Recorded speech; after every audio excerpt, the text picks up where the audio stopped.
Good day to all of you.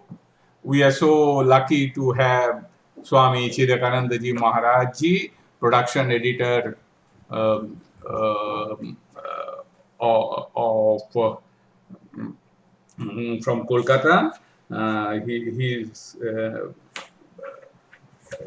He will speak today about the life and teachings of Swami Yogananda. He will also devote half of his time to speak on Swami Shivananda.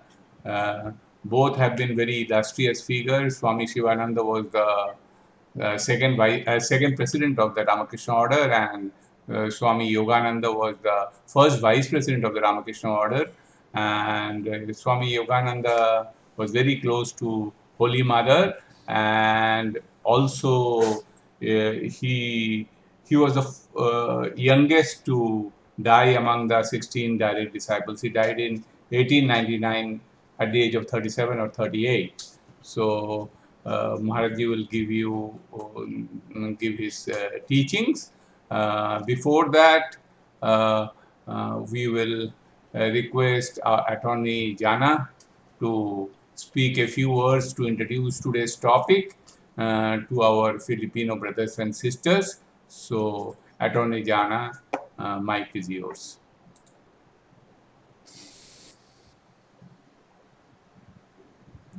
Attorney Jana, you are muted. You are muted. Please unmute yourself. Sorry. Thank you. Thank you very much, Sir Nirmal Babu. Maraming salamat po sa pag-attend ninyong lahat sa ating talk ngayong hapon. Ngayong pong hapon, ngayong gabi na pala, sorry. Ngayong gabi, magkakaroon po tayo ng lecture tungkol sa Tithi Puja or birthday celebration ng dalawa sa mga direct disciples ni Sri Ramakrishna, si Swami Yoganandaji and Swami Chidekanandaji. Pareho po silang ile-lecture ngayon, didiscuss ngayon ni Swami Chidekanandaji. We are very grateful for Swami Chidekanandaji for gracing us with his presence and for having us for tonight to speak about the two direct disciples of Sri Ramakrishna. So with that, I turn over to Father Swami Udaaranandaji to perform the Arati for tonight. Pranam, thank you very much. Thank you very much, Attorney Jana. So those who have joined in little late, we have Swami Chidekanandaji with us, the production editor in Advaita Ashrama, Kolkata, from Ramakrishna Mission, West Bengal, Kolkata, West Bengal, India.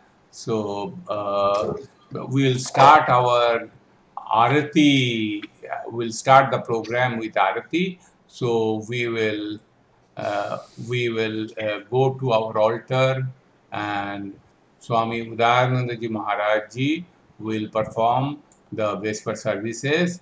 So we now focus our attention to the altar. So please give me a 30 seconds to play the Arati song, Khandana Bhava Vandana.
We have just ended the Arati.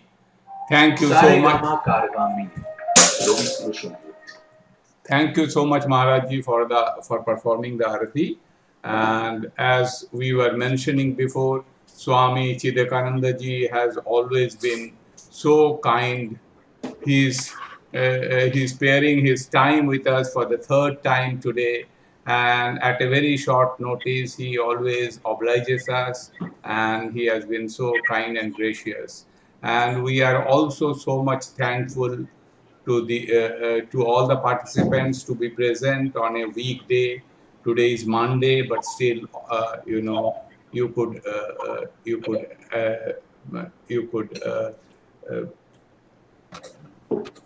attend today's program, and so we are all eager to listen to Maharajji's talk. It will be divided into two parts. Since last time we could not cover Shivanandaji, here the second president of the Ramakrishna order, he will speak on Shivanandaji also, Mahapurush Maharaj, for the first 15-20 minutes, and then he will speak on Swami Yoganandaji Maharaj, whose Tithi Puja birthday we are celebrating.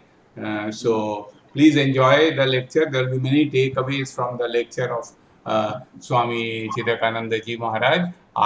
So Swamiji, the mic is yours. Yes, I pin it to you, Maharaj. Jananim Sharadam Devim Ramakrishnam Jagatgurum Padapadme Tvayo Shritva Pranamami Muhur Muhur Namashri Yatirajaya Vivekananda Suraye Satchit Sukha Swarupaya Swami Tapaharine. Namaste, everybody, and thank you again for inviting me. It's a real honor to be here and see all of you. A real honor and a real joy to be here and see all of you once again. So today's talk, as Sri Nirmalji has told me, is divided between Swami Yoganandaji and Swami Shivanandaji. So normally in this type of talks, what we talk about is we give a general overall view of their lives from their birth to their passing and a little bit about their teachings. But I think that what we're going to do is we'll do that, but in addition to that, we'll tie it into our previous two talks. One which was on the Sri Ramakrishna and his disciples in Kolkata, and that's very relevant to this topic. The second aspect, the other talk that we gave was Sri Ramakrishna and the growth mindset.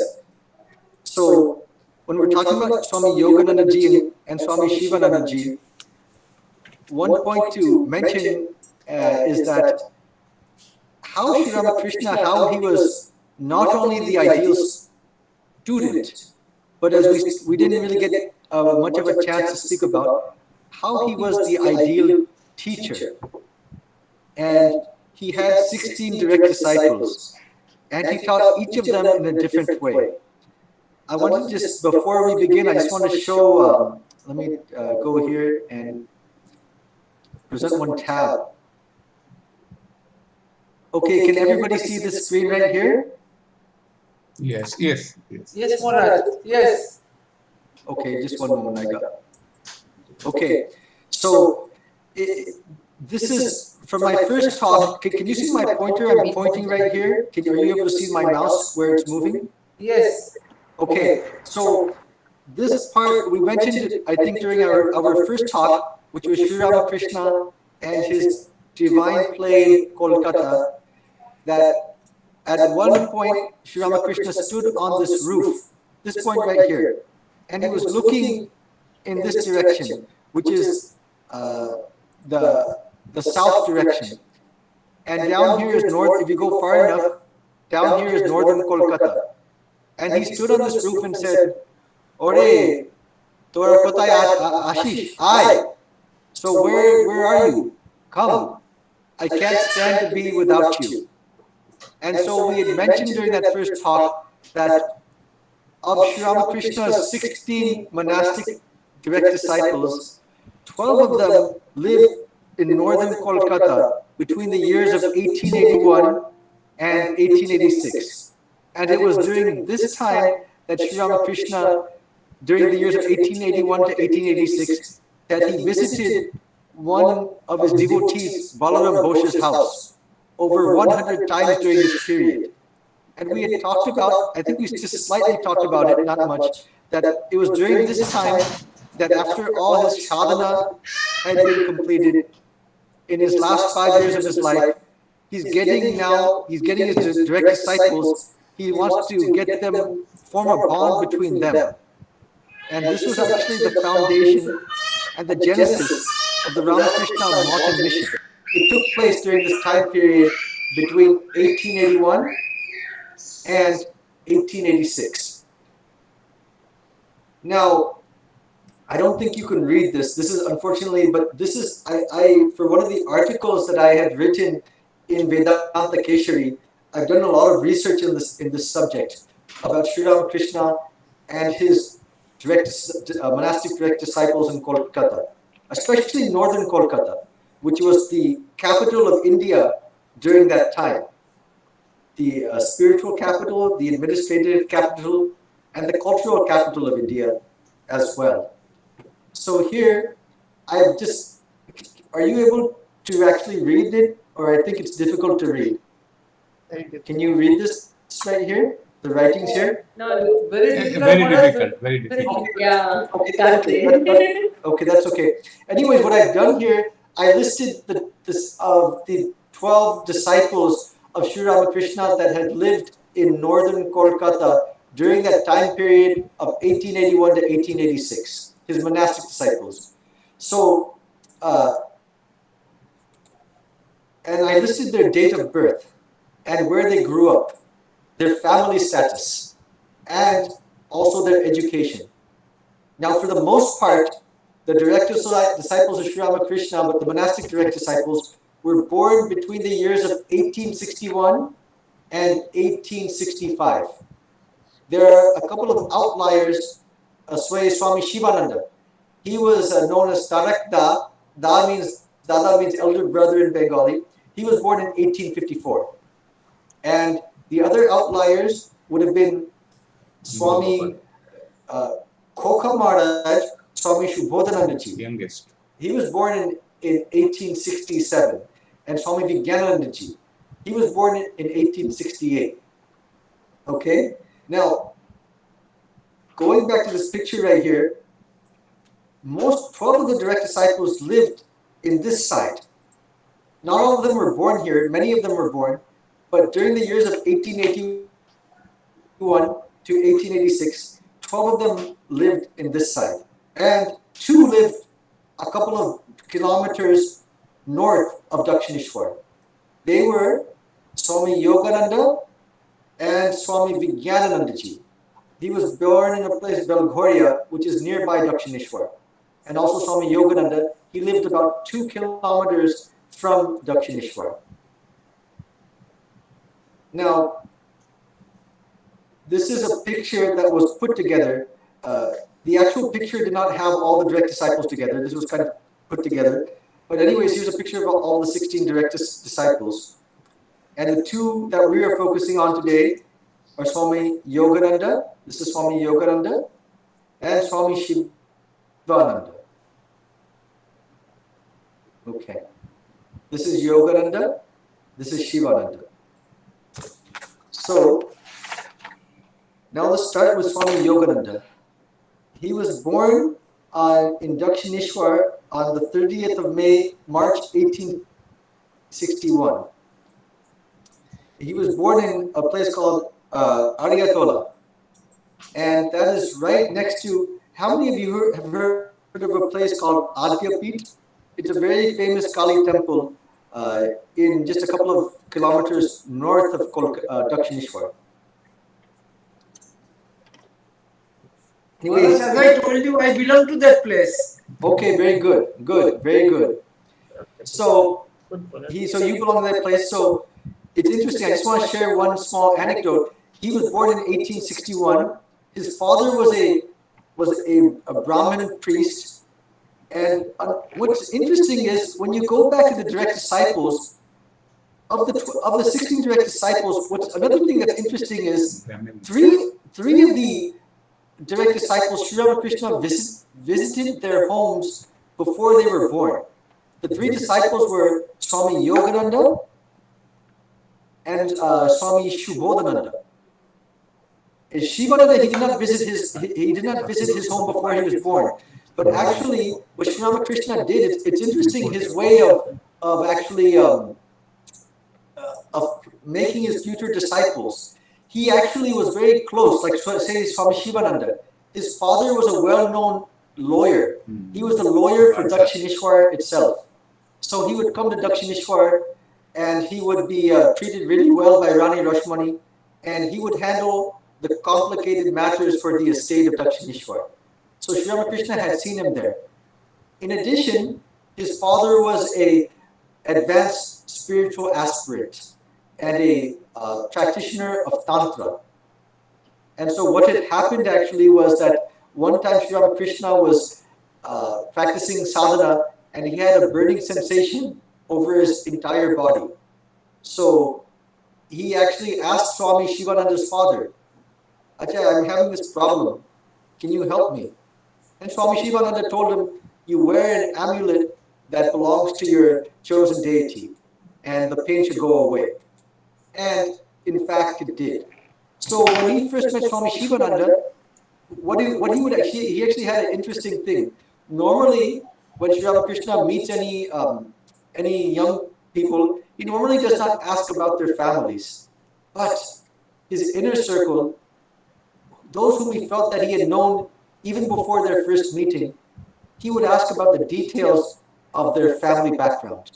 So the same thing with Swami Yogananda.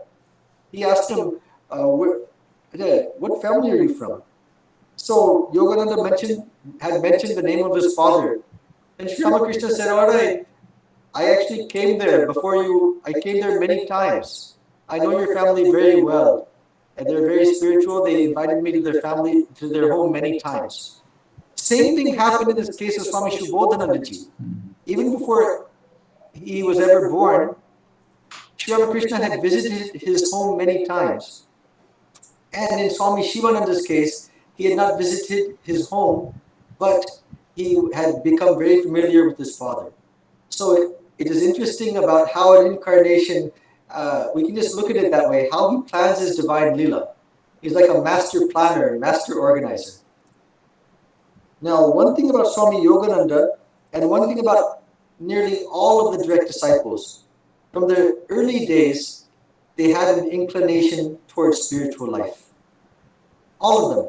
If you read any of their lives, from their early days, they had an inclination, from when they were first born, they had an inclination towards meditation and spiritual practice. In fact, Yoganandaji, what he used to do as a child, he would often look up into the stars. He never felt that he really belonged to this earth. When he was growing up, it's like an orphan or like an adopted child. Somehow they're growing up, but somehow they know that these people are, in Bengali I said, these people are not my own. My relatives, my real relatives are somewhere else. And so often he used to gaze into the stars. So he liked listening to different scriptural texts. And he attended a Christian missionary school in Ariyatola. And actually, one interesting incident, he used to like picking flowers to help his father do the puja. His father was a Brahmin and a Brahmin priest and liked doing puja. So one time he used to go to Dakshineshwar and pick flowers from there. And he saw a middle-aged gentleman. He thought he was the gardener. So he said, "Oh, can you help me pick some flowers? I'm picking some flowers for my father's puja." So the elderly gentleman helped him pick flowers and then went away. Later on, Yogananda found out that that person was not the gardener. That person was Sri Ramakrishna himself.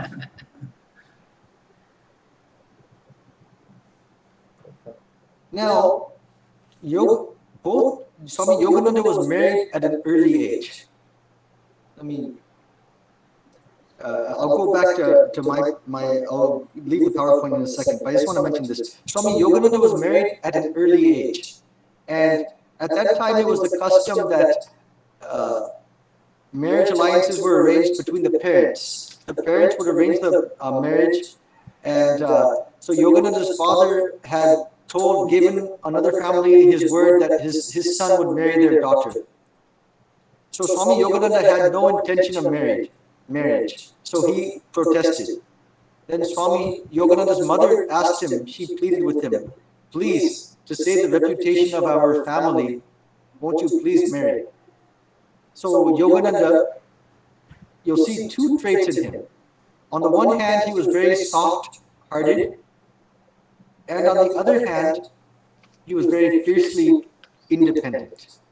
So in this case, in spite of his stubbornness, he yielded and married the young girl. Now, this is a picture of Swami Yogananda's ancestral home. And this is one of his relatives.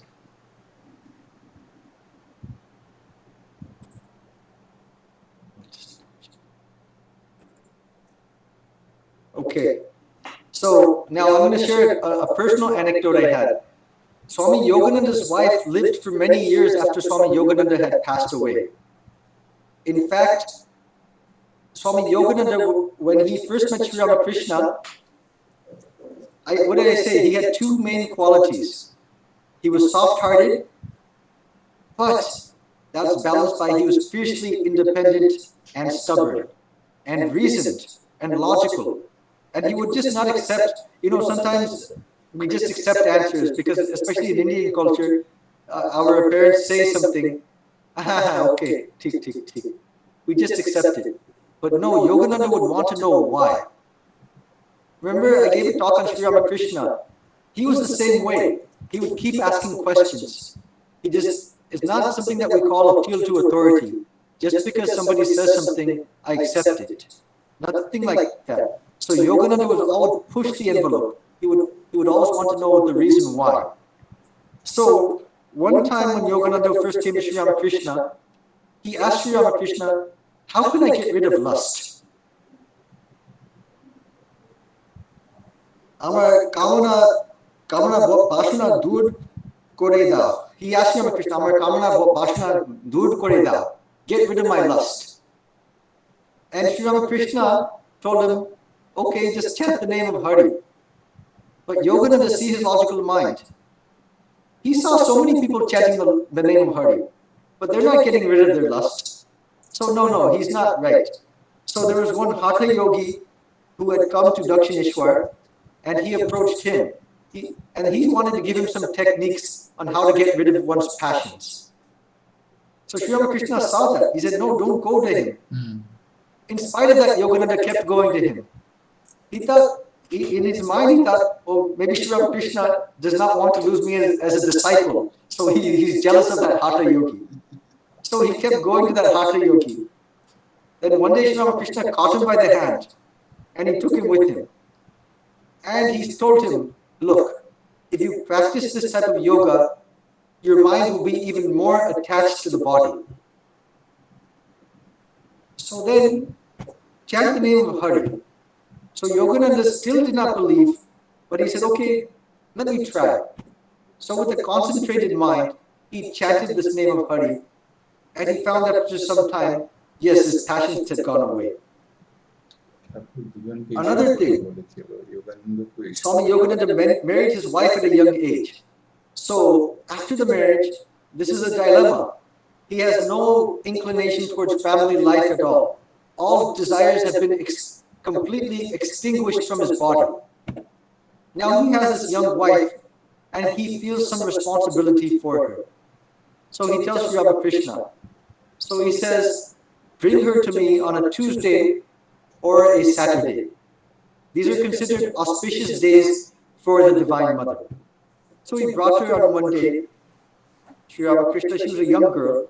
Sri Ramakrishna touched her head, blessed her, and said, don't worry, she will be okay. Let me share some personal anecdotes about her. She lived until the 1930s. And in Yogananda's ancestral home, one lady lived there till the age of about 100. She only passed away in the early 2000s. She knew Swami Yogananda's wife. So last year I went to Swami Yogananda's home and I asked them, did they hear this old lady who had lived there for a long time, did she have any reminiscences about Swami Yogananda's wife? And she told me, the relatives told me, yes. When Swami Yogananda had married his wife, she was a young girl. He was at that time, in his early 20s. When she would come into his presence, man, she felt he emanated such a strong blaze of spirituality that anything she wanted to ask, she just forgot what she wanted to ask. She became fearful. He was such a towering, permanent spirituality that she couldn't even say anything. So that type of relationship they had. But again, this is not in the books, but this is, I asked the relatives. Yogananda took his young wife around different places in Ariatola and gave her religious training. Even there, the story does not end. In the end of his life, as we'll discuss, Swami Yogananda, before he had passed away, Holy Mother had said, he called Yogananda's wife and asked Yogananda's wife to serve Swami Yogananda. Now Yogananda is a monk, right? So he's thinking, how is it going to look? I'm dying, and he's asking my wife to come and serve me. It doesn't look right. But the problem is, Holy Mother is saying it. So he's confiding in all his monastic disciples, Latu Maharaj, Swami Brahmananda, everyone. Man, what shall I do? Mother is telling us to do like this. And then all the direct monastic disciples said the same thing. Whatever Mother says, take that as the final word. Don't question. Whatever she says, you do. So Yogananda's wife served him at the end, and she also gave some spiritual instruction to him. Now, that's a little bit about Yogananda's life. Now let's get to, actually he had some really interesting insights. Because one of the things about Yogananda is that he, like Arjuna, they said he was a reincarnation of Arjuna. They say that if you look at the eyes of Yogananda carefully, Sri Ramakrishna said that about Swami Yogananda. He was the reincarnation of Arjuna. So if you see his eyes, you see the eyes of Arjuna. So one thing about Swami Yogananda is that his sharp insight, and he left us many observations about Sri Ramakrishna. So one of them was this, that Sri Ramakrishna had asked Swami Yogananda, what do you think of me? Swami, and this was a common question that Sri Ramakrishna would ask his close young disciples. Why did he ask that question? Because then he could gauge their understanding, how far they had made, how much progress they had made in spiritual life. So Yogananda replied, Apni mane grihi noy, sannyasi noy. You are neither a householder nor a sannyasi. You are beyond both. So Sri Ramakrishna was happy with that reply. He says, "Bah, what a wonderful reply you have just given."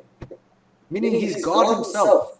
He's beyond any kind of nama rupa, beyond any type of name and form, beyond any type of attributes. So Swami Yogananda then started staying with Sri Ramakrishna. Then Sri Ramakrishna asked him, how much do you eat? So Yogananda had a big appetite. So he says, I take one pound of atta, 1 pound of flour chapati, and a half a pound of aloo curry, aloo potato. Then Sri Ramakrishna said, I cannot afford that. You eat it at home, and then you come here, and then serve me.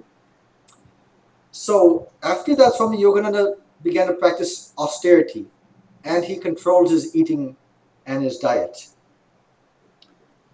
Now, the insights that Yogananda learned from Thakur, one of them was that one day they were going to Balaram Bose's house, and Yogananda was Sri Ramakrishna's Shevak. So Sri Ramakrishna had asked him to bring his cloth and also a few other items. As they got into the carriage and were about to go to Dakshineshwar, about to go to Balaram Bose's house, Sri Ramakrishna asked Yogananda, "Did you bring my cloth?" Then Yogananda said, No, I forgot. Then Yogananda added, "But Balaram Bose, he'll be happy to give you a cloth. They will feel very blessed to give you a cloth." Then Sri Ramakrishna scolded him. And he said that, "How do you know they even have a cloth there?" He said, "No, you go back and get my cloth." So how observant Sri Ramakrishna was. Sometimes we think that as spiritual aspirants, we should be negligent towards the world and just think of God. But see, Sri Ramakrishna was both. He was fully alert in both the spiritual realm and at the same time in the worldly realm. So this was an important point. Another time, Swami Yogananda observed that the priests that live in Dakshineshwar or in any temple, they're supposed to get some of the prasad every day. After the offering to the Divine Mother, they should also get some of that prasad. But sometimes Sri Ramakrishna would not get that night prasad. So he would then get upset and he would tell the temple manager You send that prasad to me. That's my share. So Yogananda again, he's thinking Sri Ramakrishna's, he says he's supposed to be a sannyasi. So he should not really care about, whether he should be, okay, if you don't get it, it's okay. But Sri Ramakrishna insisted, you bring that prasad to me. Why? So then Sri Ramakrishna explained to Swami Yogananda, you see, Rani Rashmani, the founder and the proprietor of the Dakshineshwar temple, she did all of this. So normally what happens with this night prasad, it may go to other priests, and some of them may not be living moral lives, so they may share that prasad with their mistresses. So if I get the prasad, then I can share it with good people, with bhaktas. And because of that, then Rani Rashmani will get some punya, some merit from that. So what Swami Yogananda understood, you can't judge from the outside. You actually don't know what a person is thinking from their outside actions. So Sri Ramakrishna, he found so much depth and subtlety in every single action. Another time, Swami Yogananda, Sri Ramakrishna asked him to go and buy a pot at the store. So Swami Yogananda went to the store, nearby market, and bought. He didn't even examine the pots. He just asked one shopkeeper, make sure that you give us, we belong to I'm a religious person, so give me a good pot. So then he brought back a pot to Sri Ramakrishna, and it had a crack in it. So then Sri Ramakrishna said, what have you done? He said, you don't be, just to be spiritual doesn't mean that you should be a fool. In Bengali they say boka. So don't be boka, So then he gave him practical insight. When you go to the store, you should see you should first inquire from you should inquire from passerby other stores, what's the approximate price of a pot. Then you go to that person, you examine the pot carefully. Is it fine? And then you bargain with the person. Then they should give some extras too. So this is the practical insight. Don't be boka or a fool and just go and I'm a religious person, give me a nice pot. So you see Sri Ramakrishna's common sense. Actually, I see it again and again. He emphasizes this in the Katamrita, the Bengali Katamrita. He uses this word, Sat Buddhi, Sat Babohar. Sat Buddhi means a mind of truth, a sharp intellect. Sat Babohar means being common sense, being based in truth, and having good discrimination, being able to discriminate between unreal and real does not just apply to the level of Brahman. It also applies to this level as well. In fact, if we look at how he taught his different disciples, even Narendranath Datta, Swami Vivekananda, he said, you should know how to read people. You don't know how to read people. Sometimes Narendranath was just very open-minded, open-hearted, so he would bring all types of people to Sri Ramakrishna. And Sri Ramakrishna would say, what kind of person is Narendranath brought today? So he taught them how to read people, which is very important. That's very, very important, how to read people.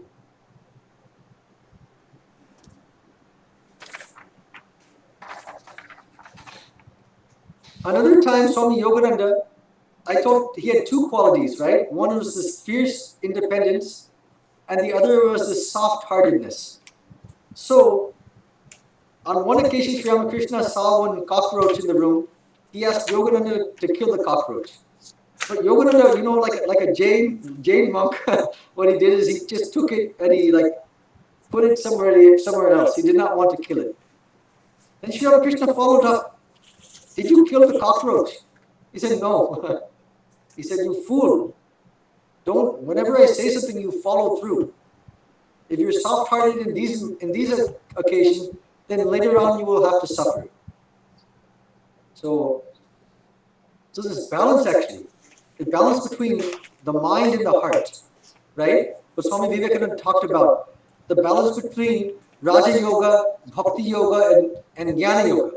or a balance of all the threes. So if you look at the training of any of his disciples, especially his monastic disciples, even Master Maharshai, you see how he gives that balance in training. Another occasion, Swami Yogananda was on the boat, and they were criticizing Sri Ramakrishna, and they were saying that your guru is no good.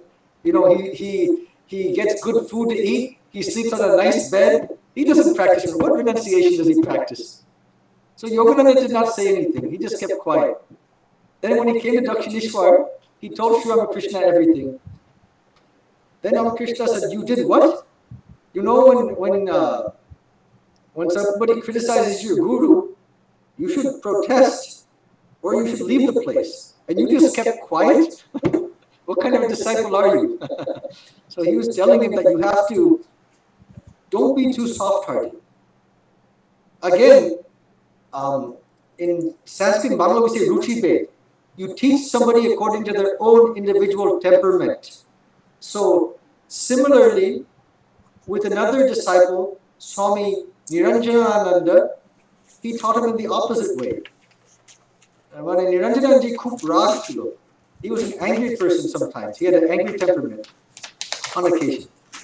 So once he was on a boat and he was going to Dakshineshwar, they were criticizing Sri Ramakrishna, and Niranjananji is very tall, very stout.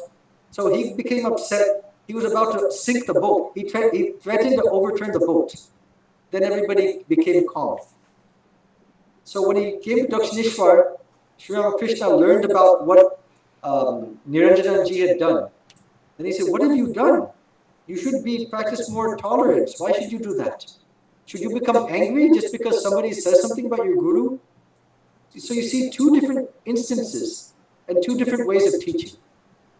So what did we talk about Sri Ramakrishna? So he was the ideal growth mindset, ideal teacher. He knew how to teach each disciple individually. Another incident, once a woman of ill fame, maybe a prostitute, she came to Dakshineshwar, and she would take bath in the Ganga every day, and then she would then look at Sri Ramakrishna, and then she would make pranams to Sri Ramakrishna.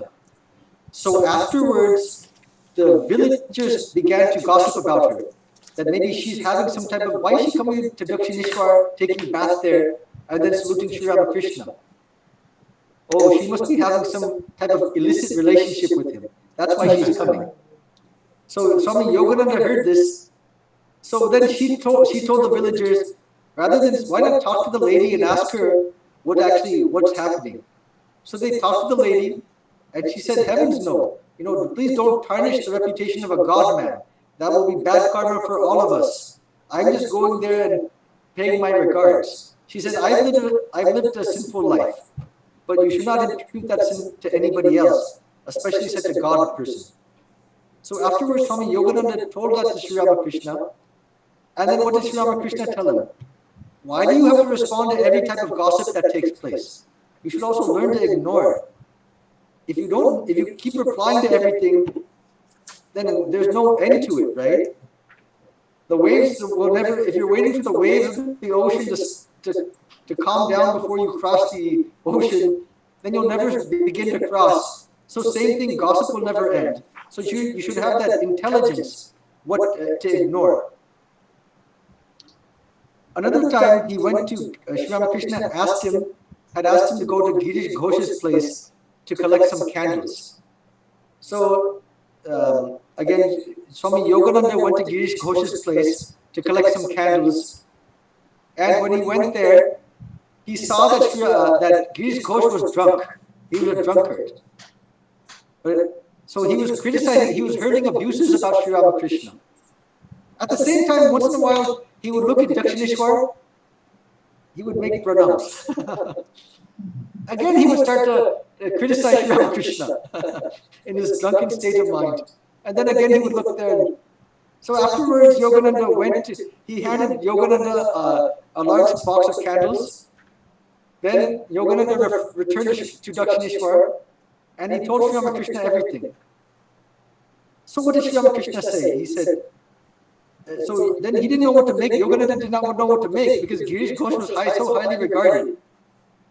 And Sri Ramakrishna said, "Oh, but did you see? Yes, he talked bad about me, but did you see every once in a while he would make pranams?" So this is the one thing that they say the difference between a God person and an ordinary person is that even if a person does 1,000 good things to me, if they do one bad thing, that's the end of that friendship, relationship for this life and the next, right? In most of our cases. But the God person, whatever you may do, they'll find that one good quality, and they'll keep giving it's like giving fire to that small spark till it becomes a large flame. So Thakur told Yogananda, that's his path. He's a great devotee. He's Bhoira. So don't judge him. You don't know him. At the same time, do not imitate him. Your path is something different. In fact, this was we're going to talk about Swami Shivananda. I'll just jump to him for a moment. Some of you may know about Josephine MacLeod. I'm just now jumping a few years ahead. Josephine MacLeod was a close disciple of Swami Vivekananda. So she was an American lady, and she spent the last 40 years of her life dedicating her life for Swami Vivekananda. So she used to come to Bellarmont, and she used to stay at the foreign guest house in Bellarmont. So one time, when she was sleeping, a thief came into her room and stole her pendant. And her pendant contained hair of Swami Vivekananda. So then the thief took Josephine MacLeod's necklace and ran away. Some monks caught the thief and they started to beat him. Then they tied him up in a chair. Then later Swami Shivananda, who at that time was the president, he went there and he said, "You've come to Bellarmont to steal. You're lucky that these monks won't spare you." Then he left. Then Josephine MacLeod later on told Swami Shivananda, "Maharaj, I think he must be a devotee." Shivananda said, "Why?" Then Josephine MacLeod said, "You see, in my room I have so many valuables. He didn't go after any of those things. Rather, he only went for one thing, my pendant. And my pendant contains the hair of Swami Vivekananda. So he must be a devotee." So Swami said, tick. You're right. So he then told them, I said, "Bring that thief to me. Have him take bath in the Ganga and give him a new cloth and bring him to me." Then the thief came, and Swami Shivananda blessed him and said, "Do you want to become a monk?" Let's go back now to that aspect. Another aspect of that, you see, Swami Ranganathanji. Some of you, I'm sure here, some of you may be disciples of his or may have met him. He was one of our recent presidents. He was a disciple of Swami Shivananda. So he also had the same habit. When I first met, I was one of the last people to have a living interview with Swami Shivananda. So it was in 2005, February of 2005.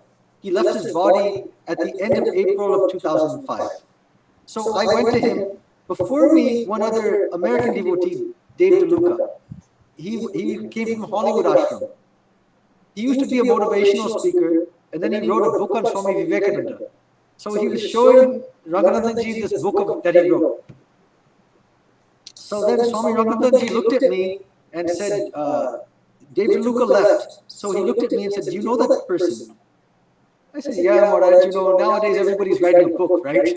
Without that proper authority, everybody's writing a book." And he said, No, he's doing wonderful work. So you see how these great souls, in Bangla, one word is there, udarata, means broad-minded, broad, liberal. And so this is what they see. They see that quality and they give emphasis to that. Going back to Swami Yogananda,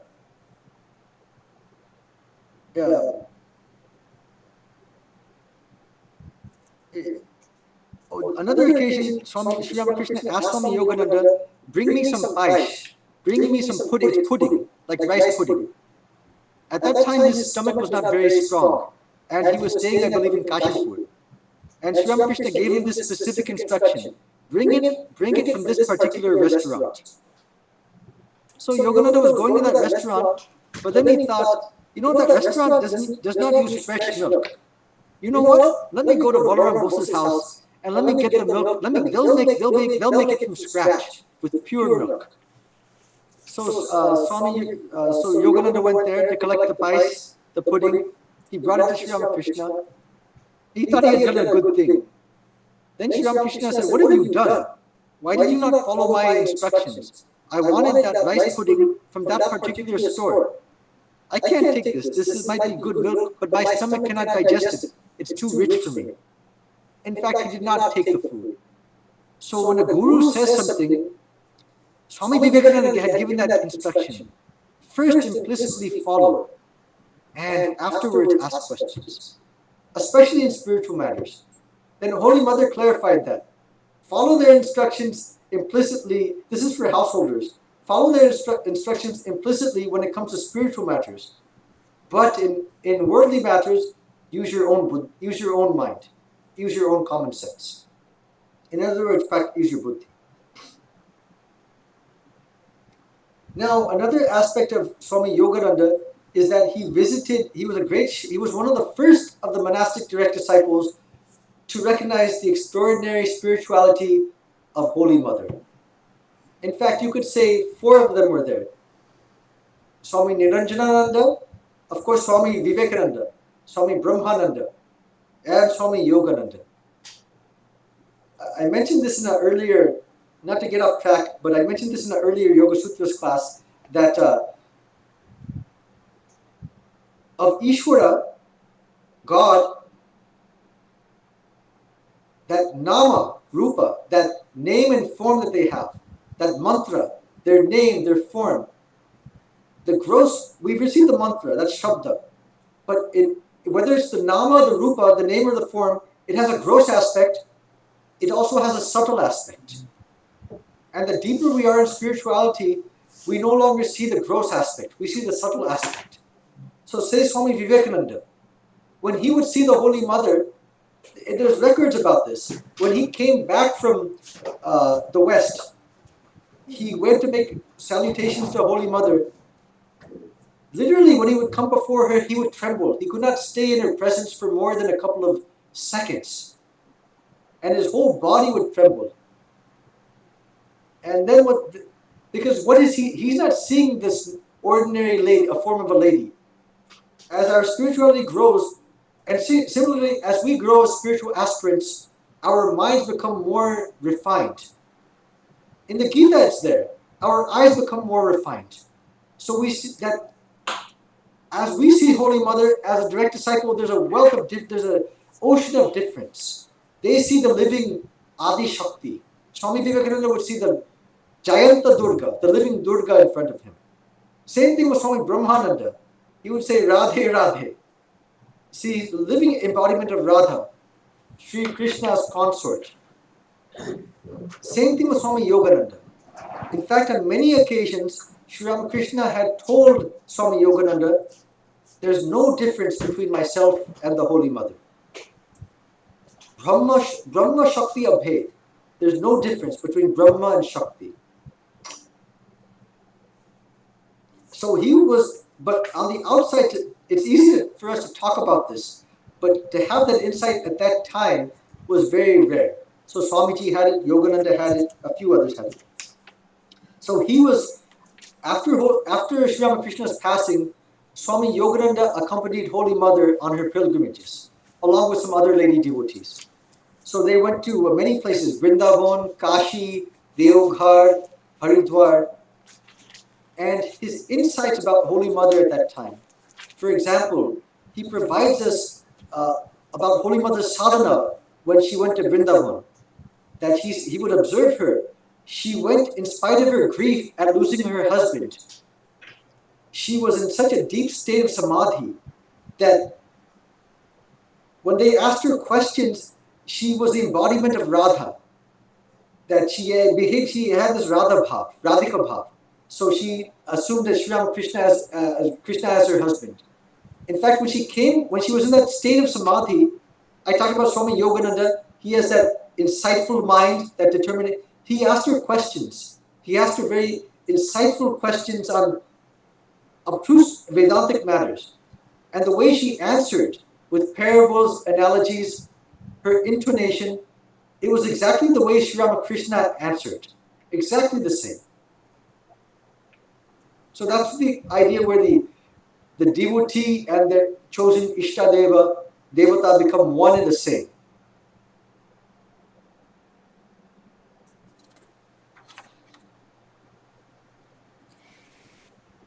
One other thing, and then we'll get to Yoga Shivananda. This is a very important thing. In fact, I'm asked to write an article for our upcoming Prabhupada Bharata. The next year is the 125th anniversary of the Ramakrishna Mat and Ramakrishna Mission. So, Swami Vivekananda, when he returned from the West, he was giving many Western ideas about organization, which were very foreign to Indians. That idea of organization, that idea of structure, Sri Ramakrishna never talked about that. So then Swami Yogananda was very skeptical about Swami Vivekananda's ideas about Sri Ramakrishna. He said, I don't think you're getting this from Thakur. I think you're getting this from your association with the West. So he's very bold. He just, whatever is in his mind, he's very straightforward. Swami Vivekananda said something which is actually, he actually gave the definition of Sri Ramakrishna, the way we have to think of him.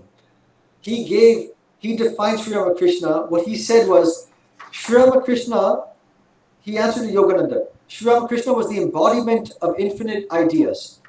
Do you want to confine him within your limits? Meaning just make a statue of him, do worship like we did today? Vesh, that's the end of it. Do you want to confine him within your limits?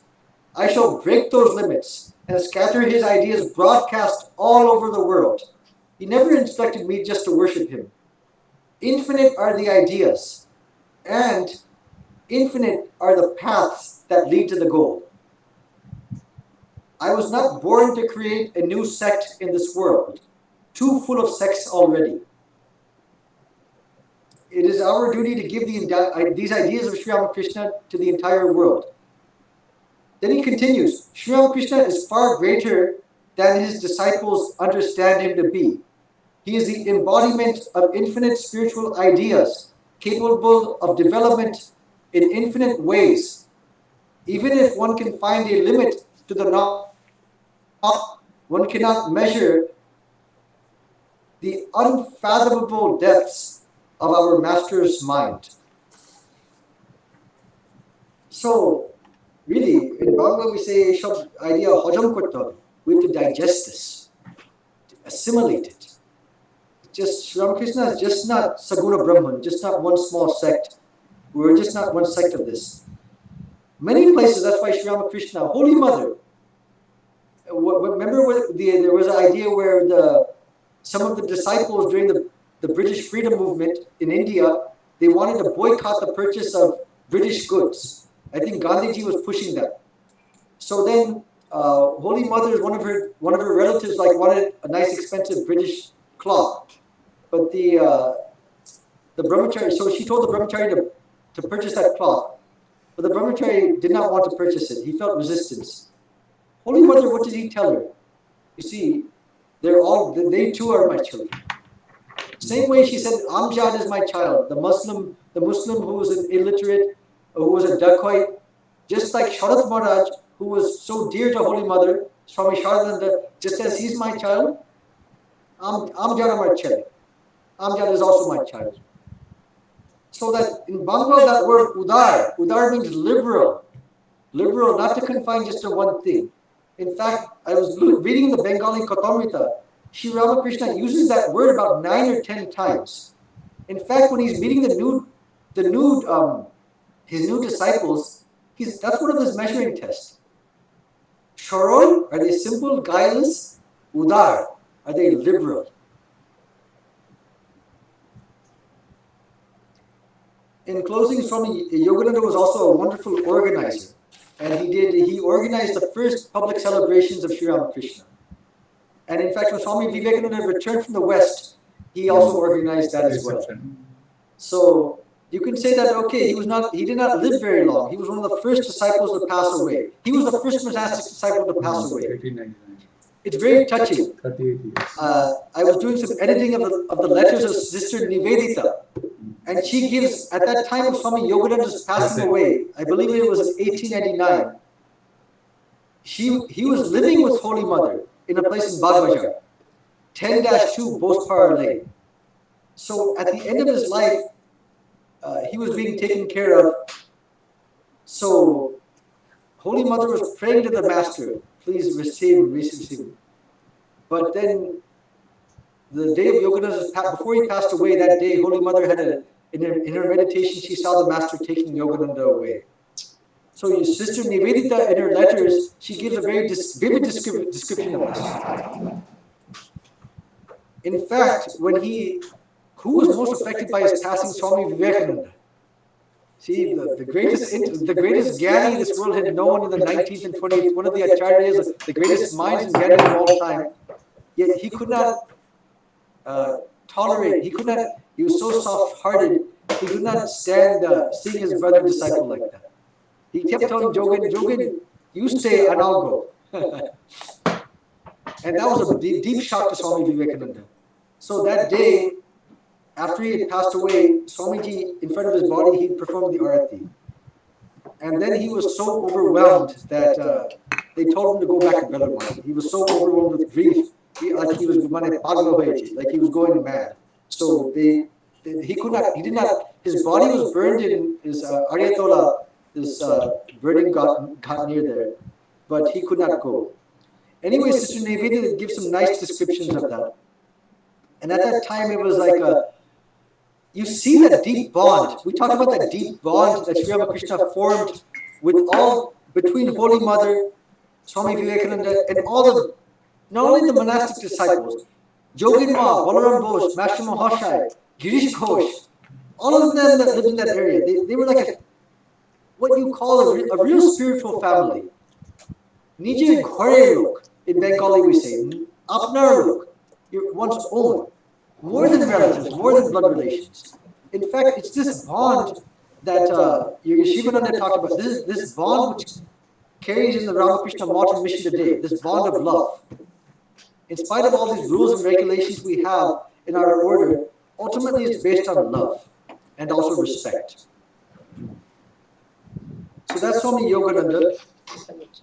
Now, in the remaining time, we'll talk a little bit about Swami Shivananda. His name was Taraknath Ghoshal. He was born on Thursday, 16th of November, 1854, at Barashat. His father, Ram Kanai Ghoshal, was a devout Brahmin and not only a worshipper, he achieved perfection in the tantric practice. In fact, in Barashat today, where his ancestral home, and our ashram has been where Swami Shivananda was born, an ashram was started there. So, and that goes on till today. So actually, before Swami Shivananda was born, Swami Shivananda's parents prayed to Lord Shiva for a son, Tarakeshwar Shiva, and they blessed him with a son. Now, the horoscope for Taraknath, it was very interesting. It's the same as Buddha's. And it's also the same as Swami Vivekananda's, and also the same as Swami Brahmananda's. All of them had a similar horoscope. That your son will either be a monk or a king. Now, what's interesting is that in the case of Swami Vivekananda, Swami Brahmananda, and Swami Shivananda, they all became president. They were the first presidents of our order. So they were both monks and kings. In both ways. So Swami Shivananda was a little bit older in age. He was born in 1854, meaning that he was about 8 to 9 to even 15 years older than the other direct disciples. So he had spiritual tendencies at a very early age, and he was working at a mercantile firm, Mackenzie and Company. And actually, I had a picture of the old building where he used to work. And recently, that building was burned down in a fire. That was in northern Kolkata. And he also stayed with some relatives there. So he had heard about Sri Ramakrishna. So one day he came to go and meet him. Now what's really interesting, and I've heard this from many monks. In his first meeting with Sri Ramakrishna, when he went and made pranams, he says, immediately I felt a deep attachment for the master. I felt as if I had known him for a long time. Just the first meeting, my heart became filled with joy. I saw in him my tender, loving mother waiting for me. Now, Shivananda had lost his birth mother at the age of 9 or 10. So for any young boy, that's a big loss.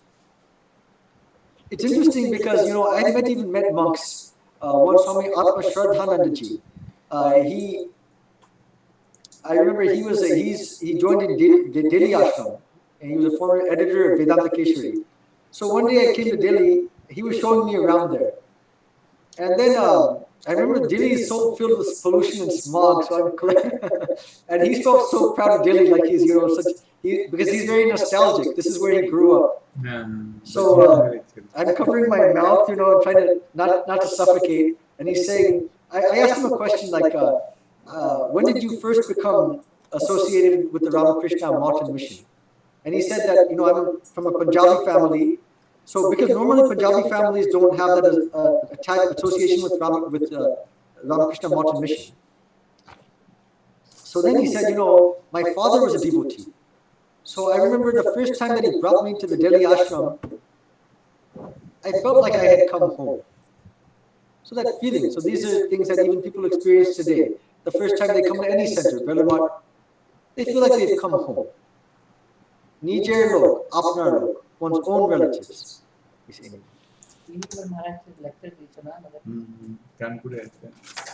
Now Sri Ramakrishna also asked him that from the first moment he saw him, he said, I also feel like I know you. So then he told him, who's your father? Then he, again, like we said, his father was this lawyer for Dakshineshwar. I know your father. He's like a guru to me. In fact, Sri Ramakrishna never took service from Swami Shivananda, Taraknath. Now, in our culture, in our monastic life, to do service to a senior monk, it's considered a great monastic. It's considered filled with punya. It's considered a great. It's something very, very important to do. In fact, I once had the opportunity to serve many senior monks, and I think what it does is it helps us, number one, from just an ordinary level. It helps us to overcome our own ego, right? Even when I'm doing my meditation, whatever I'm doing, it's always egocentric based. How does it benefit me? But when you have to serve somebody, you have to think for that person, just like a mother, a parent. You have to think for that person. What does he want? So it's not easy to be a Shevak, but it's considered an act of great virtue. So Swami Shivananda is saying that everybody is carrying, like when the Sri Ramakrishna would go to the restroom, somebody would carry his water for him and afterwards pour the water on his hand.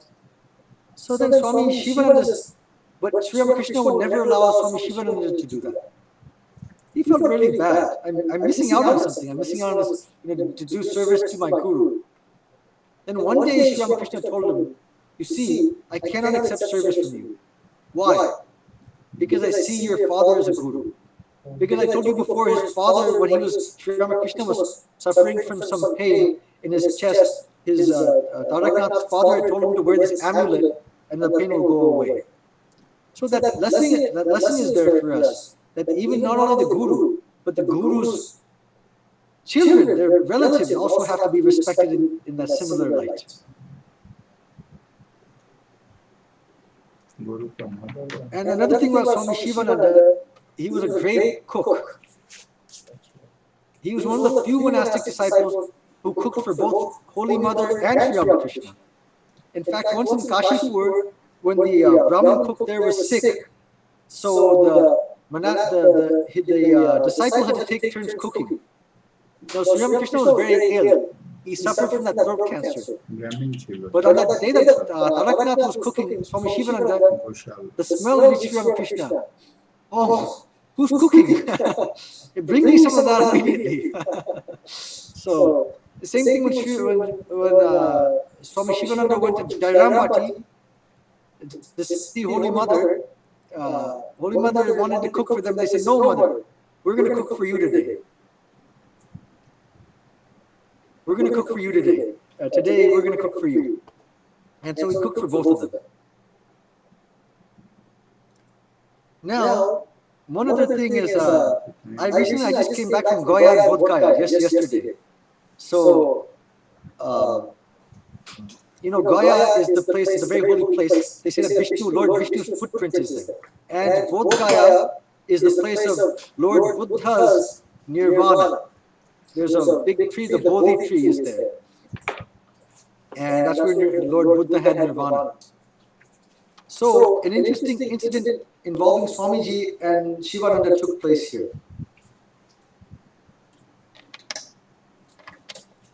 One day when they were practicing their austerities in Kashipur, suddenly Swami Vivekananda read about Buddha. And that concept of Buddha's nirvana, that overtook him. So he and Swami Abhedananda and Shivananda, they all privately planned. They left Kashipur, where Sri Ramakrishna was, and they took a train to Bodh Gaya, and then Bodh Gaya.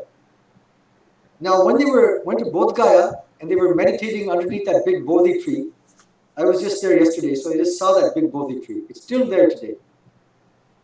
Suddenly, Swamiji, in that midst of that meditation, he began to think of Lord Buddha. And where did that Buddha, with that great not only his nirvana, but also his overflowing compassion for suffering humanity, where has that Buddha gone? And suddenly he had some type of vision illuminated. He saw the live Buddha in front of him, the spirit of Buddha. Then he saw that spirit of Buddha go into Swami Shivananda. Then Swamiji became overwhelmed and he just affectionately hugged Shivananda and began to weep. So that took place in Bodh Gaya.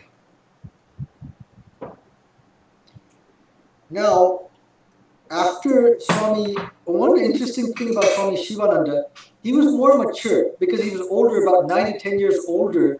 It seemed that he had a mature bearing about him. And surprisingly, not only mature, also very obedient. See, Swamiji is 9 years younger than him. Still, whatever Swamiji says, he implicitly follows. Let me give 2 examples. Swami Shivananda, one time Swamiji told Shivananda, "You go to Sri Lanka and preach Vedanta there." Immediately he went and preached Vedanta there. Afterwards he told him, "You go to Kashi, you start a center in Kashi." He did that and stayed there for many years. Not only that, during the early days, when they started, in the early days of Varanagora Math, especially Belur Math, Swamiji was a stern taskmaster. Why? He wanted to instill discipline. Especially in India, especially in Bengal, all of India, there's not, you could say that, many good qualities, but discipline is not one of them. In general, people are very haphazard.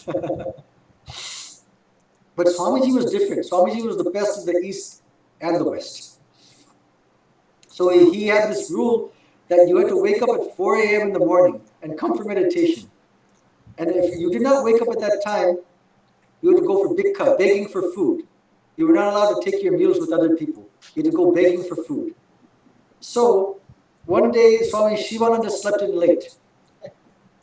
So Swami called him Darakta. He's calling him Dada, but at the same time he's instructing him, scolding him. Apni janan niyam ache? You know what the rules are? So Shivananda, yes, I know. I'll go for begging. So Shivananda, think about that. He's 10 years older than Swamiji.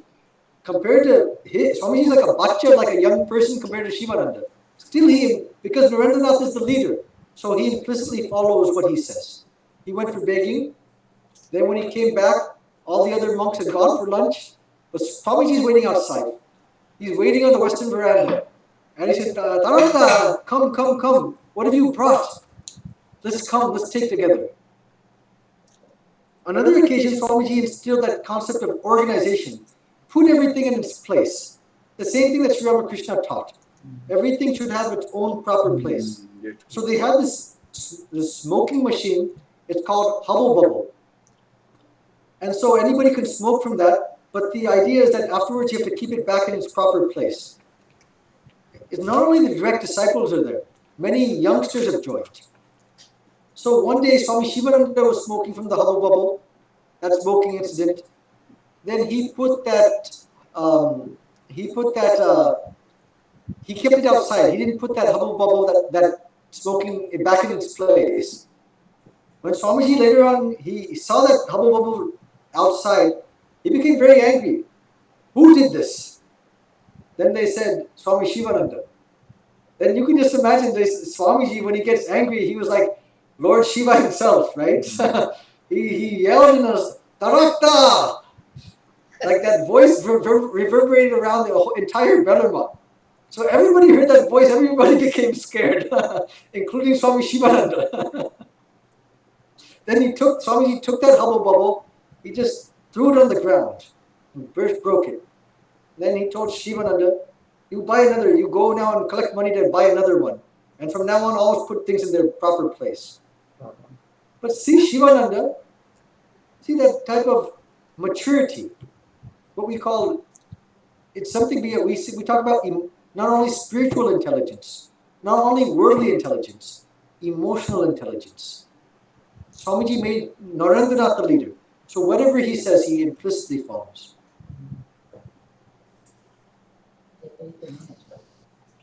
Now, so Swami Shivananda, after Swamiji's passing away, he was in Kashi for some time. Then, for some time, he was again in Bellarmine. He was the manager in Bellarmine. Now, in 1920, Holy Mother passed away. In 1921, so Holy Mother had passed away. Swamiji had left his body a long time ago. In fact, many of the direct disciples have already left their body. Very few were remaining at that time. So Holy Mother appeared in a dream to Swami Shivananda in 1921. Swami Shivananda did not want to give initiation. See, he did not have that idea, Aham Guru. He did not have that, I'm a guru, I'm a teacher. In fact, none of the disciples of Sri Ramakrishna ever had that idea. Sri Ramakrishna, Satchidananda, they're the guru. So they did not want to give initiation on their own. But Holy Mother appeared to him in a dream and told him that if you don't give initiation, then who will? Then Swami Shivananda told this to Brahmananda. Then Brahmananda said, yes, you should go. You should definitely give initiation, and whoever it takes from you will be blessed. In fact, ironically, one time in Dakshineshwar, Shivananda said that Sri Ramakrishna told in the company of Swamiji, Brahmananda, and Shivananda, all three of you will have to give an initiation to many people someday. And in fact, all three of them did give initiation to many people. Another thing about Shivananda, he was a great tapasvi. One thing about him is that how he handled suffering.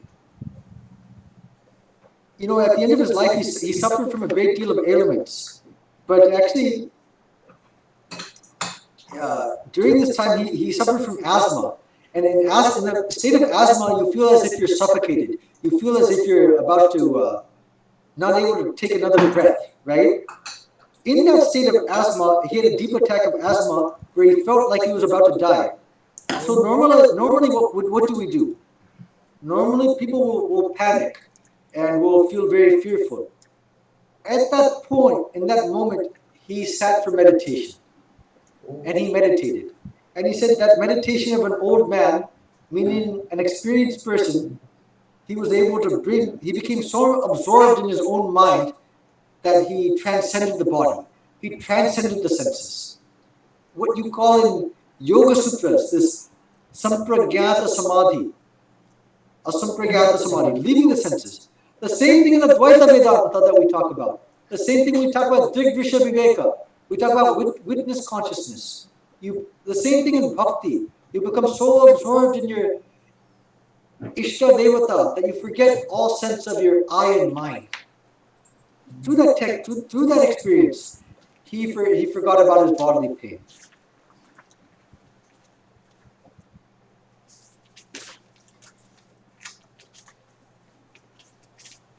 Now,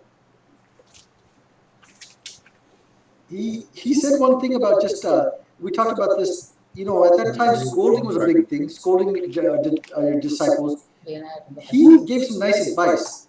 He said, rather, you cannot reform people by simply scolding them.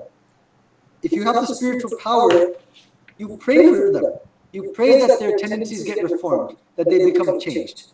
The concept of praying for somebody, of praying for them, that rather, if sometimes we see a defect in somebody, what do we normally do? We criticize them to other people.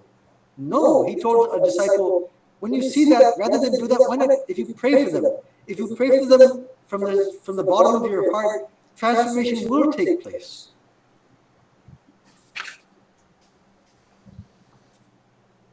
Now, one last thing, we're coming to the end, that, yes, he said at the end of his life, it's recorded, at the end of his life, he felt that such a great amount of power had accumulated within him that he said that if I tell that tree to be liberated, immediately it will become liberated. Right now, he told one of his disciples, if I look in a particular direction, those people will receive liberation. That type of spiritual power he accumulated near the end of his life. Now, he also had he had spiritual experiences where he saw consciousness everywhere. Where the wall, door, bed, everything became consciousness. Now, I'm going to end on this note. I met a disciple of Swami Shivananda. He was an extraordinary mystic. His name was Swami Chidekanandaji, and he lived in America.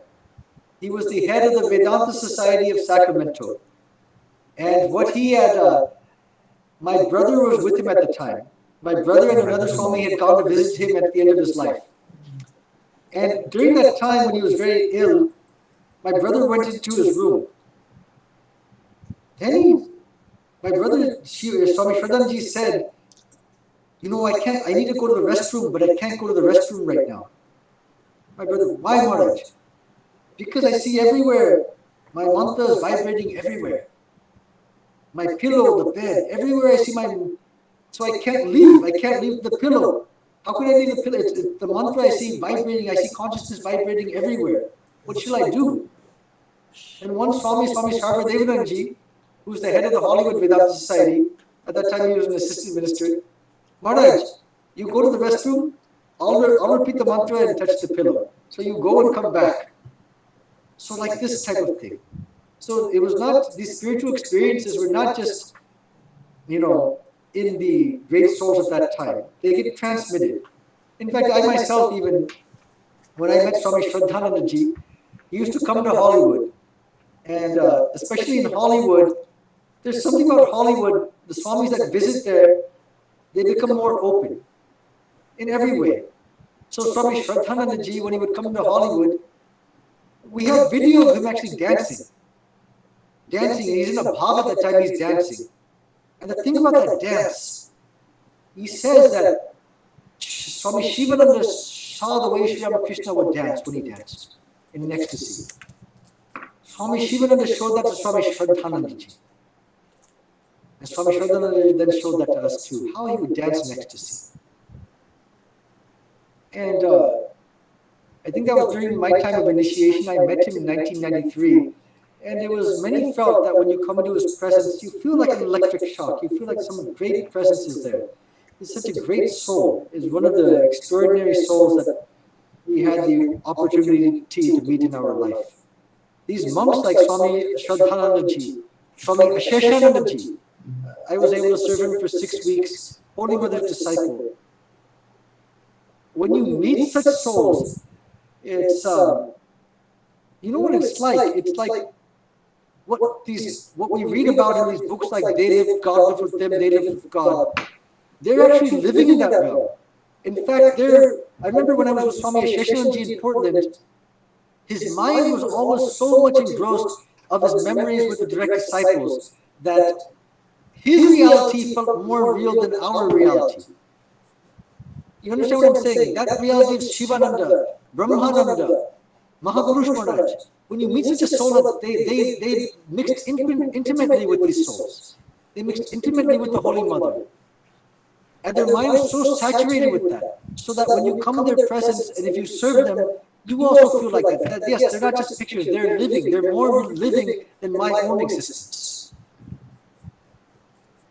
So with that, I think this is my a couple of things on Swami Shivananda and Swami Yogananda.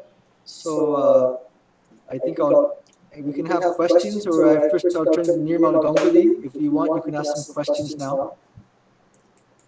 What a beautiful lecture, Maharaj Ji. We got so much insight about Shivanandaji and Yoganandaji and some anecdotes in their life. You explained their qualities and how the teacher really uh, gave different kind of treatment and teachings according to their temperament. You put it so beautifully. So now I would leave open it for question and answers. So please introduce yourself one by one. If you have any question or observation, you are most welcome. Maharaji Pranam. It was so beautiful lecture. We just engrossed in your talking and just visualizing everything. So I don't have any question. I just wanted to be in that mood. But it's very beautiful. Thank you, Pranam. Attorney Jana, do you have anything to observe? Yes, dear Will Babu. Swami Chidekananda, thank you for gracing us once more. The part with Swami Yoganandaji, where Sri Ramakrishna asked him who he was for him.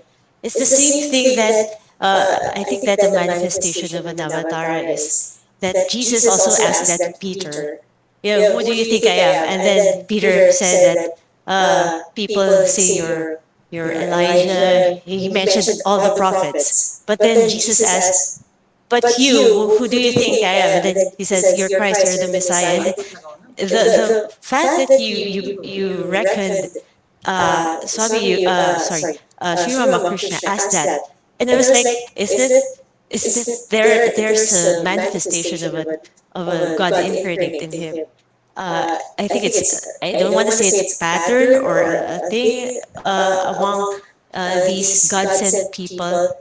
They don't want to affirm their identities to others. It's just that they want to test the people closest to him, to them, the disciples. And that's precisely the point that where teacher the one thing you mentioned earlier, that Sri Ramakrishna carefully chose his disciples in that manner. And with regard Swami Shivananda, on the part that one thing that touched me was when he said that you don't scold people, you don't get angry at them, you just pray for them. It's one of the things that Christ also said in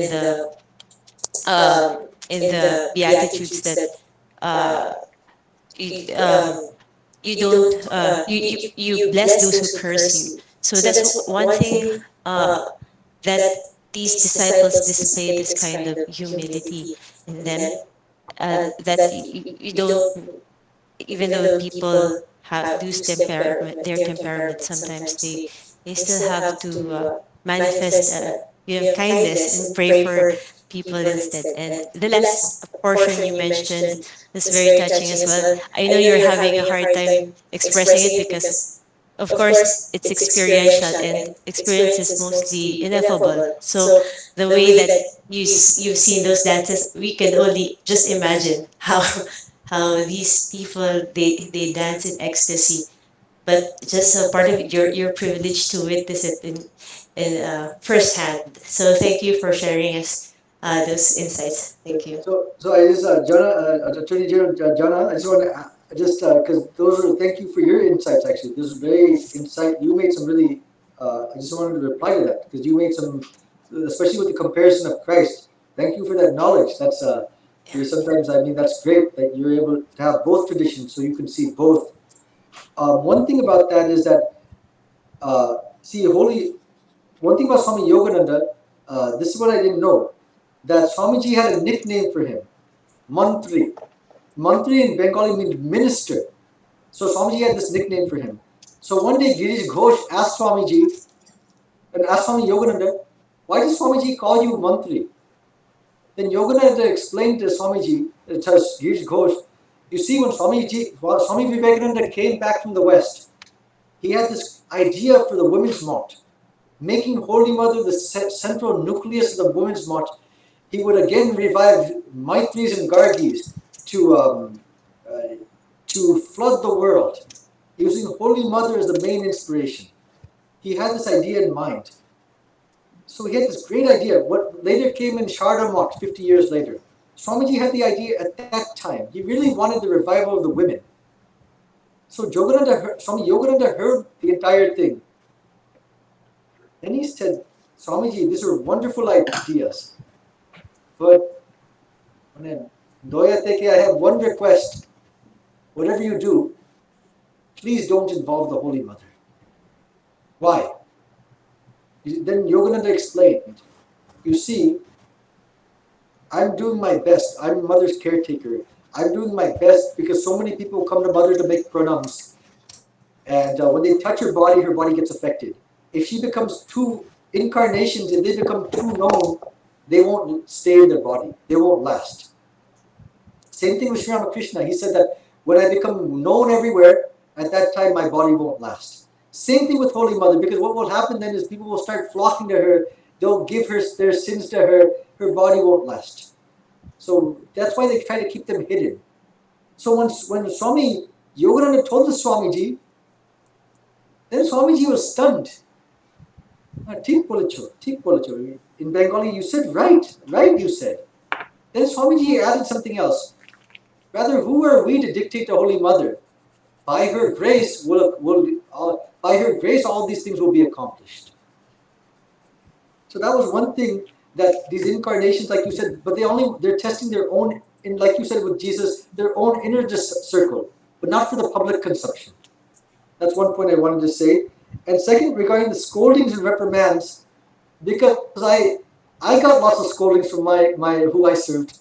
So that's for what we're talking about, scolding and reprimands, that's for outsiders. Like our parents will scold us, because otherwise how will we learn, right? Scold, or at least the idea is actually, we can't catch our own mistakes. We sometimes don't know. Sometimes our flaws are in the unconscious. So we should be at least open to learn. So sometimes like a guru, a spiritual teacher, or like a teacher, those who have our best interest at mind, it's not egocentric, right? It's divine-centric. So that's one thing. But for outsiders, those who are not in our fold, even those who are our colleagues, it doesn't help to criticize somebody. So just praying for them, that concept is there. Thank you very Thank you, much, Swamiji. Maharajji, and thank you, Attorney Jana. Hiranya, do you have anything to observe or ask or anything? Hiranya. No. As Apanadi said, nothing I could say. I mean, so engrossing. I mean, whole speech, Maharaj. I closed my eyes, and actually, I must be truthful. For a couple of minutes, I actually slept, but I closed my eyes and thinking about Yogananda Maharaj, Mahapurush Maharaj, Ariyadaho. You kept on saying Maharaj Ariyatol. Actually, we call it Ariyadaho. That's right. You're right. So my mind was traveling in that, because as I told you, I grew up in that area. So I could see everything by closing my eyes. But it was wonderful. Maharaj, I have many other questions, but this is not the right forum to ask you. Some monks of the Ramakrishna order try to avoid those questions. But I want to, whenever I go to Calcutta, I personally meet you, I ask you those questions. But I want answer from you, not just avoiding that we are not very advanced in the religious sphere. But I'll talk to you, Maharaj, when I go to Calcutta. Thank you, Maharaj. Pranam Maharaj. Wonderful, wonderful. What a evening. What a wonderful evening we had. We will end the program with Ramakrishna Sharanam, but before that, I want to make an announcement that on Sunday we have a lecture and very important topic that is 5:30 p.m. Philippine time, Philippine, Singapore, Hong Kong time, which is 3:00 p.m. India time, March 27, Sunday, and the talk will be given by the Secretary to Vice President Maharaj Ji, Gautamananda Ji, Swami Devendrananda, Devendrananda, he is Secretary to Gautamanandaji Maharaj, Vice President of the Ramakrishna Order, and the topic will be uh, uh, spiritual outlook towards problem in life. Uh, so please try to join. This also will be very, very important lecture. Now I would request Ranjana Di, who is so kind, joining from Delhi, to sing Ramakrishna Sharanam to mark this celebration. So Ranjana Di, please sing the song. Ram Krishna Sharanam, Ram Krishna Sharanam, Ram Krishna Sharanam, Sharane. Ram Krishna Sharanam, Ram Krishna Sharanam, Ram Krishna Sharanam, Sharane. Prabhu Kripa hi kevalam, Kripa hi kevalam, Kripa hi kevalam, Sharane. प्रभु कृपा ही केवलम, कृपा ही केवलम, कृपा ही केवलम शरण्ये। राम कृष्ण शरणं, राम कृष्ण शरणं, राम कृष्ण शरणं शरण्ये। शरणागतहं, शरणागतहं, शरणागतहं शरण्ये। प्रभु शरणागतहं, शरणागतहं, शरणागतहं शरण्ये। राम कृष्ण शरणं, राम कृष्ण शरणं, राम कृष्ण शरणं शरण्ये। नमो श्री गुरवे, नमो श्री गुरवे, नमो श्री गुरवे, नमो नमो। नमो श्री गुरवे, नमो श्री गुरवे, नमो श्री गुरवे, नमो नमो। राम कृष्ण शरणं, राम कृष्ण शरणं, राम कृष्ण शरणं शरण्ये। राम कृष्ण जय जय राम कृष्ण, राम कृष्ण जय जय राम कृष्ण, राम कृष्ण जय जय राम कृष्ण, राम कृष्ण जय जय राम कृष्ण, राम कृष्ण जय जय राम कृष्ण, राम कृष्ण जय जय राम कृष्ण, राम कृष्ण जय जय राम कृष्ण, राम कृष्ण जय जय राम कृष्ण। राम कृष्ण शरणं, राम कृष्ण शरणं, राम कृष्ण शरणं शरण्ये। राम कृष्ण शरणं, राम कृष्ण शरणं, राम कृष्ण शरणं शरण्ये। मां शारदा शरणं, मां शारदा शरणं, मां शारदा शरणं शरण्ये। स्वामीजी शरणं, स्वामीजी शरणं, स्वामीजी शरणं शरण्ये। राम कृष्ण शरणं, राम कृष्ण शरणं, राम कृष्ण शरणं शरण्ये। राम कृष्ण शरणं, राम कृष्ण शरणं, राम कृष्ण शरणं शरण्ये। जय श्री गुरु महाराज की जय, जय महा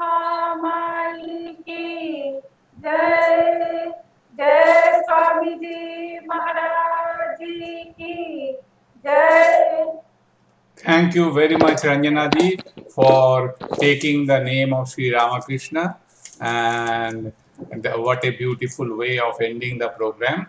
Now, I would request Hiranya to Nirmal, you kindly. have to unmute. We cannot hear you. What a beautiful way of ending the program. Thank you very much, Ranjanadi, for singing so beautifully, and what a beautiful chanting of Thakur's name. So now I would request Hiranya to kindly give vote of thanks. What vote of thanks I could give to Maharaj? Maharaj, from our bottom of our heart, our thank you, pranam on behalf of all the devotees from Philippines, from elsewhere. Our heartfelt thanks and pranam, Maharaj, for wonderful talk.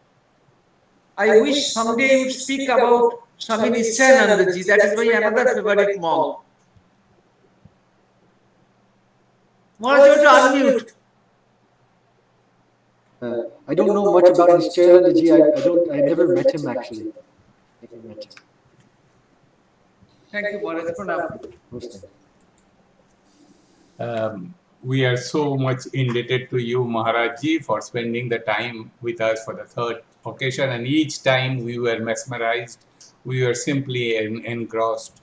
And especially by giving small examples, it is still kind of echoing in my mind. How did you explain to great souls who were direct disciples, and how, and also in the same canvas you said the Sri Ramakrishna's teachings, and also Swamiji's teachings, and Holy Mother's teachings. So thank you very much, Maharaji, and thank you to all our participants to spend their afternoon or evening with us to celebrate together this very important occasion of Yoganandaji, who also carried so many uh, uh, experiments, and also was was the first vice president of the Ramakrishna order, and so many things Maharajji mentioned about Yoganandaji. That is really a very important takeaway. That is Yoganandaji's soft-heartedness and fierce independence at the same time, then balance between mind and heart. Um, uh, and then Sri Ramakrishna's way of treating everybody according to their temperament, and how Ramakrishna was an ideal teacher, and about Shivananda. Uh, Swamiji gave the beautiful teaching of how we should follow our leader. At some point of time, we must maintain discipline. And very correctly, Maharaji mentioned that in eastern part of India, especially in Bengal, there may be so many creative characteristics, but discipline one way we need to improve ourselves. And instead of criticizing the person who may have, in whom we see weaknesses, we must pray for them so that their deficiencies go away. So, and what a beautiful way of explaining consciousness. Consciousness doing vibration everywhere to visualize, and what Attorney Jana beautifully explained. And you have been that dancing trance. You have been a personal witness. What a privileged soul you are, that you could see yourself and you could visualize how Sri Ramakrishna kind of went into trance. Thank you, Maharaji. We are so indebted to you. Now we'll take 4 or 5 minutes of time. We'll end the recording and keep only 5 minutes for some chit chat. So I'll just end the recording here.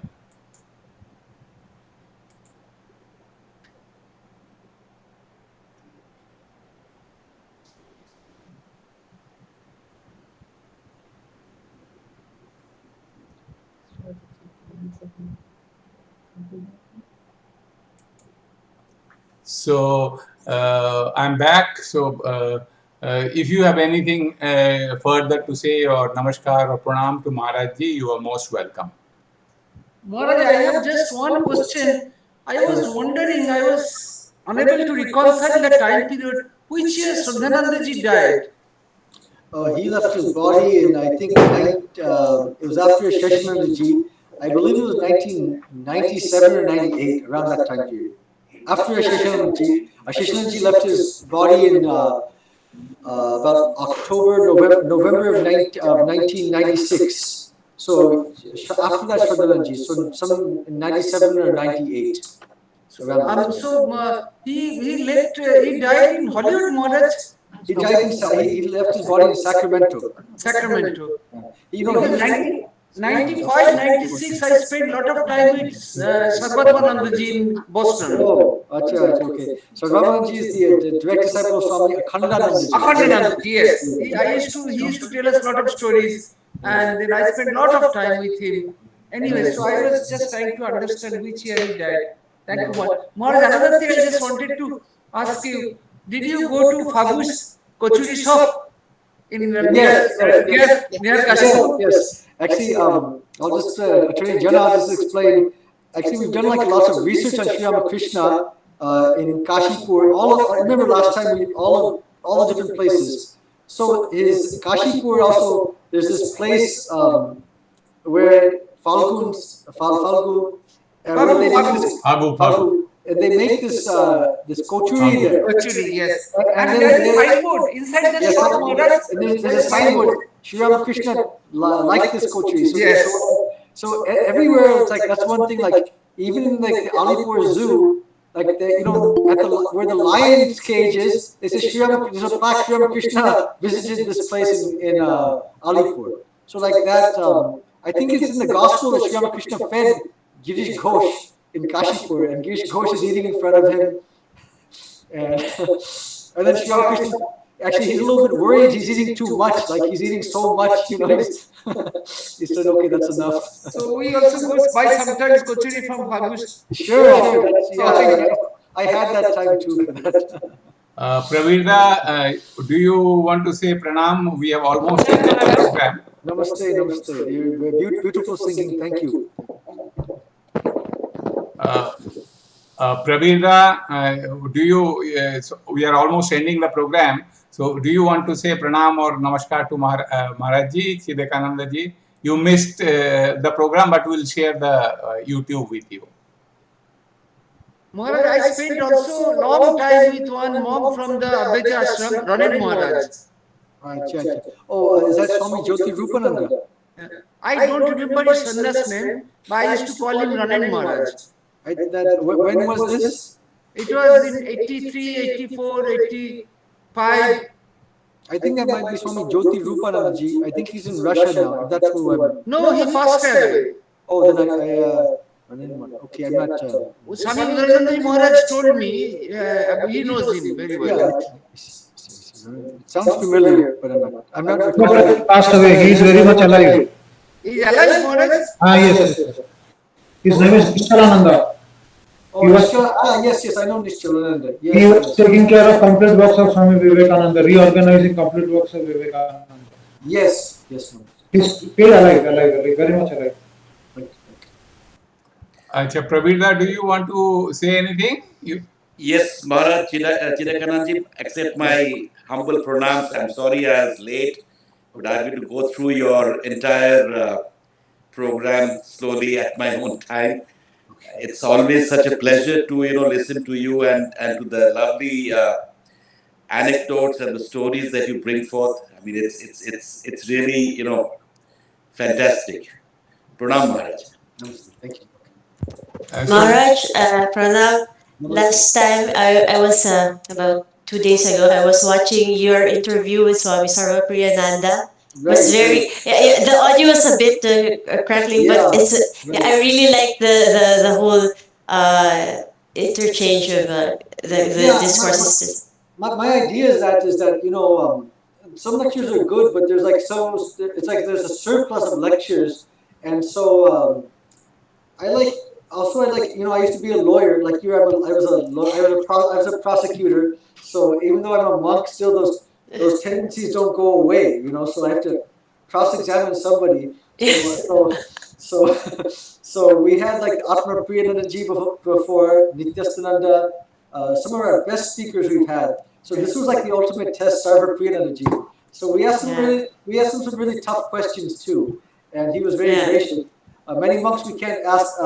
In fact, I won't try that with many monks. With him, I felt I told him before the interview, don't mind, and he was very gracious. So I was very. Those of you who do not see it's on YouTube, you can go to the Advaita Ashram website. Conversation with Swami Sarva Priyananda. I think it's something really nice that took place last Saturday. Thank you. Thank you. Thank you. Thank you, Maharaji, once again. Namaste. Namaste. So now I'll end the program and thank you very much, Maharaji. And I'll be the last person I think he's speaking. I think his I'll be the last person. I think his mic is muted. Thank you very much, Maharaji. We will now end the program. We are really so very grateful for your kindness. Thank you all for having me. I was also very.